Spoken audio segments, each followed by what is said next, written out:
सूर्यामा सामुदायिक स्वास्थ्य केंद्र परिसर में पहुंचे हैं थाना अध्यक्ष प्रदीप कुमार। वैक्सीन टीकाकरण की देखी व्यवस्था। सूर्यामा थाना अध्यक्ष प्रदीप कुमार मातहतों के साथ सुबह से ही डेरा डाल दिए थे सामुदायिक सूर्यामा स्वास्थ्य केंद्र परिसर में। साथ ही वहां पर चिकित्सा अधीक्षक डॉक्टर आरबी पाठक दोनों जन ने बाकायदे पूरा परिसर का निरीक्षण किया। उसके बाद हम आपको दिखा रहे हैं, अपनी बारी का इंतजार कर रहे हैं। इन लोगों का लगना है वैक्सीन का टीका। 100 टीका आज सामुदायिक स्वास्थ्य केंद्र में लगना है। सबसे पहले आपको यहाँ से गुजरना होगा जहाँ पर पुलिसकर्मी बैठे हैं। इनका पूर्वता रजिस्टर हो चुका है, वो देंगे आदेश। फिर उसके बाद आप जाएंगे कोविड रूम में जहाँ आपको लगेगा टीकाकरण। आज सबसे पहला जो टीका लगा वह सूर्यामा चिकित्सा अधीक्षक डॉक्टर आरबी पाठक को। जैसे ही प्रधानमंत्री ने शुरू किया अपना कार्यक्रम टीवी पर आकर, वैसे ही टीका लगा। डॉक्टर आरबी पाठक के यहाँ जा रहे हैं, अब लगेगा टीका। हालांकि टीका लगने के बाद इन्हें कुछ घंटों के लिए डॉक्टर की निगरानी में रखा जाएगा। इस दौरान थाना अध्यक्ष प्रदीप कुमार ने अपने मातहतों से कहा, किसी भी तरह से लापरवाही न होनी चाहिए। जिनके पास पूरी आईडी कार्ड हो, पूरा पता हो, वही अंदर जाना चाहिए। इस पर पुलिसकर्मियों ने भी सहमति भरी।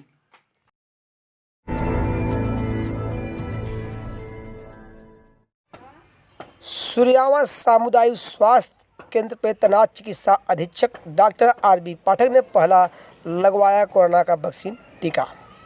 सूर्यामा सामुदायिक स्वास्थ्य केंद्र पे तैनात डॉक्टर आरबी पाठक, जो सूर्यामा सामुदायिक स्वास्थ्य के चिकित्सा अधिकारी हैं, आज उन्होंने कोरोना वैक्सीन का पहला टीका लगाया। टीका लगाने के बाद आधे घंटे तक वह जिस रूम में लोगों को लगाने के बाद ले जाता है, उसी रूम में बैठे। उसके बाद पुनः अपने काम काज पर जुट गए। ये हैं डॉक्टर आरबी पाठक। इन्होंने जब बात हुई तो इन्होंने बताया कि कोई दिक्कत नहीं है और हम अच्छे से अपना काम भी करना शुरू कर दिए हैं।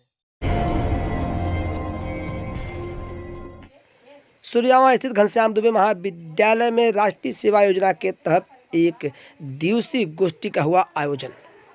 सूर्यामा बाईपास चौराहे के पास घनश्याम दुबे महाविद्यालय में आज सुबह से ही छात्राओं की भीड़ लगनी शुरू हो गई थी। साथ ही शिक्षक भी पहुंच चुके थे। कार्यक्रम यह था कि राष्ट्रीय सेवा योजना के तहत उपस्थित जो शिक्षक थे, वहां के छात्र और छात्राओं को विधिवत कोरोना के विषय में जानकारी दी। इस दौरान आज की जो अध्यक्षता की हैं कॉलेज के उपाध्यक्ष पुरुषोत्तम पांडे के नेतृत्व में हुआ है। और उपस्थित होने वाले में प्राचार्य डॉक्टर संजय कुमार पांडे, पंकज दुबे, संदीप सरोज, प्रमोद शर्मा, दया शंकर, तमाम शिक्षक उपस्थित रहे।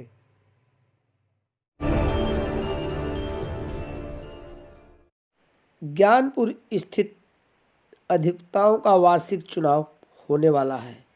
उसी को लेकर एक सप्ताह पूर्व लोग आवेदन भी कर चुके हैं। आज यहाँ पर भाषण लोगों को सुना गया। इस दौरान वरिष्ठ उपाध्यक्ष संतोष सिंह ने उपस्थित अधिवक्ता जनों को अपना भाषण सुनाया। हम ले चलेंगे सीधे संतोष सिंह की तरफ। वह किस तरह से अधिवक्ता जन के बीच अपनी बात कही, हम ले चलते हैं तुरंत। तमाम वरिष्ठ गुरुजन, सभी सम्मानित अधिवक्तागण एवं हमारे साथी अधिवक्तागण, मैं सभी का हृदय से सम्मान करता हूं। सबको नतमस्तक होकर के प्रणाम करता हूं। मेरा नाम संतोष कुमार सिंह है। मैं इस डिस्ट्रिक्ट बार एसोसिएशन की गौरवशाली परंपरा का पिछले 10 वर्ष से एक अधिवक्ता के रूप में साक्षी रहा हूं। मुझे भी अवसर मिला आप सबके बीच में कार्य करने का। अपने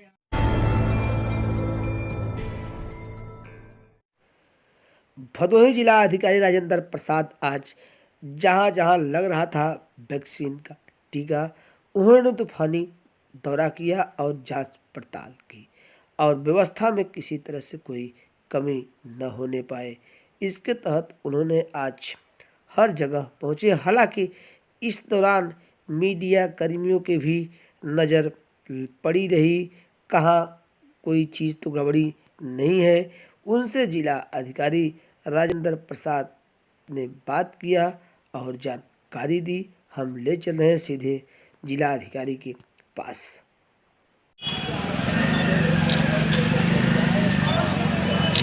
सर क्या कहेंगे, आज से टीका लगना शुरू हुआ है?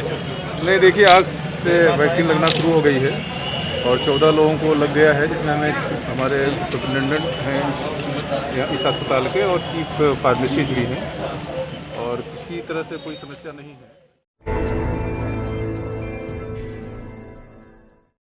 ज्ञानपुर में आज वैक्सीन का टीका लगाया गया।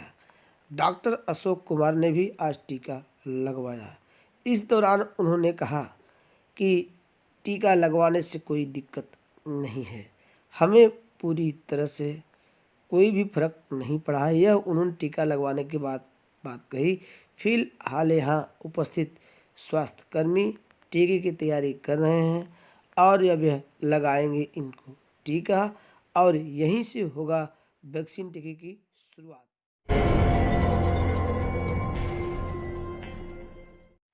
ज्ञानपुर स्थित चिकित्सालय पर आज सुबह से तैयारियां चल रही थी। लगना था कोविड वैक्सीन का टीका। देखिए यहाँ किस तरह से व्यवस्था के साथ ले जा रहे हैं स्वास्थ्यकर्मी। अब यह लगेगा लोगों को जो टीका उससे कोरोना से होगा बचाव।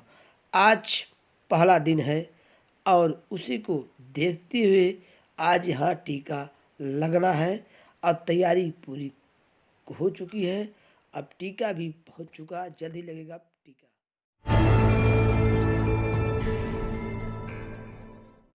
शुक्रवार देर शाम बनकट ग्राम सभा में मिली बालिका को आज चाइल्ड लाइन के प्राधिकारियों ने उनके परिजनों को सौंपा।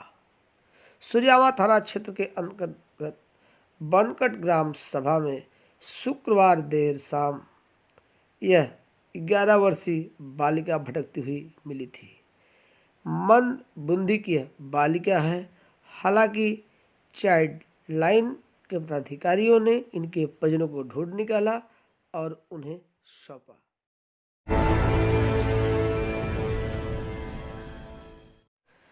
बनकट ग्राम सभा के डीह बाबा मंदिर की जमीन पर लगी अतिक्रमणकारियों का नजर मंदिर परिसर तक किए हैं कब्जा। आज अंतर्राष्ट्रीय हिंदू परिषद व राष्ट्रीय बजरंग दल के पदाधिकारी जब पहुंचे हैं तो जिला प्रभारी संतोष दुबे वहां मंदिर में जब गए तो अवाक रह गए, कारण कि मंदिर परिसर के जमीन चारों तरफ से अतिक्रमण कर लिया गया है। इस संबंध में जब कई बार नापी भी हुई, नापी करने के बाद ऐसा है उन लोगों का कहना जो वहाँ के हैं आसपास के डीह बाबा के भक्त। हम जोड़ रहे हैं उन्हीं लोगों से, बताएंगे पूरी बात। जय श्री राम। संतोष दुबे बोल रहे हैं, अपने अंतर्राष्ट्रीय हिंदू परिषद राष्ट्रीय बजरंग दल जिला प्रभारी। सररोही स्थित बनकट गांव में मंदिर पर अवैध अतिक्रमण कुछ लोगों द्वारा किया जा रहा है, जो हिंदू धर्म संस्कृति के खिलाफ है, जिसके लिए गांव के लोगों ने एसडीएम महोदय के यहाँ एक एप्लीकेशन दिया, लेकिन उस एप्लीकेशन का सुनवाई अभी तक नहीं हो पाया, जिससे हिंदू समाज आहत है। और मैं जोर देकर कहना चाहता हूं कि अगर शीघ्र से शीघ्र अगर मंदिर का निपटारा नहीं किया गया तो हम सभी अंतर्राष्ट्रीय हिंदू परिषद राष्ट्रीय बजरंग दल के कार्यकर्ता सड़क पर उतरने को बाध्य होंगे, जिसकी सारी जिम्मेदारी शासन प्रशासन की होगी। जय श्री राम। जय श्री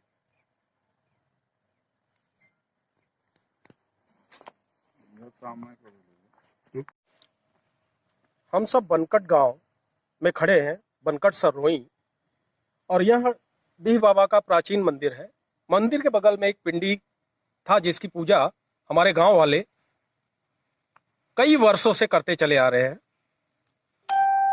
जो मंदिर बना है वो जगह किस गाटा संख्या में है, यह जानने के लिए और मंदिर का जीर्णोद्धार करने के लिए गांव के 72 लोगों ने हस्ताक्षर किया और एसडीएम महोदय को दिया 29/10/2020 को। उसके बाद एक हफ्ते में लेखपाल श्री अनुराग चौधरी आए और सीमांकन किया और गाटा संख्या 10 जिसको पट्टा हुआ है उनको मंदिर के पीछे लगभग 50-60 फीट उनका सीमांकन बता दिया गया था। उस वक्त जिस वक्त सीमांकन हो रहा था उस वक्त यहाँ पर आलू लगा हुआ था जिसे खन लिया गया और खनने के बाद मंदिर के पीछे गेहूं लग चुका है, थोड़ा गेहूं लग चुका है। और आज दिनांक कितना है तारीख आज 16/1/2020 मंदिर के आगे प्याज लगाया जा रहा है। भ्रष्टाचार, क्योंकि कानूनगो द्वारा रिपोर्ट नहीं दिया गया। अगर रिपोर्ट दिया जाता तो यह मंदिर गाटा संख्या 9 में आ रहा है या 40 में।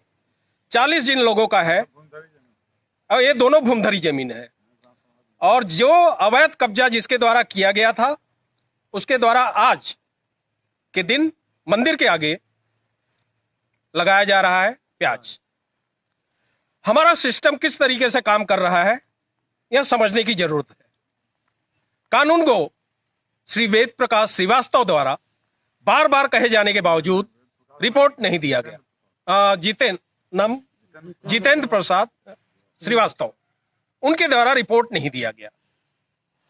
आलू लगने के बाद खन लिया गया, खनने के बाद प्याज लग रहा है, लेकिन अभी तक 2-2.5 महीने से रिपोर्ट नहीं मिला और ना ही कार्रवाई हुई।